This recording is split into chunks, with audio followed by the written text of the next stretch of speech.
Dobro je evo što ste imali priliku čuti da je Azerbejdžan nekad bio zemlja u koju su investirali, a danas su oni ti koji investiraju, prema tome evo to je poruka da ne treba kloniti duhom jer se tržišna konjunktura i globalno stanje uvijek menja, a evo meni je osobito drago i to što je gospodin veleposlanik nije istaknuo, a rekao je kad smo razgovarali, u Azerbejdžanu jako vole slušati i sviraju jazz.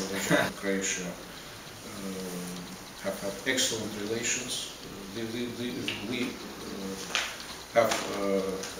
have been working on the development of our cooperation. 3 mjeseca proglas da ih pozovete, on će vrlo rado doći.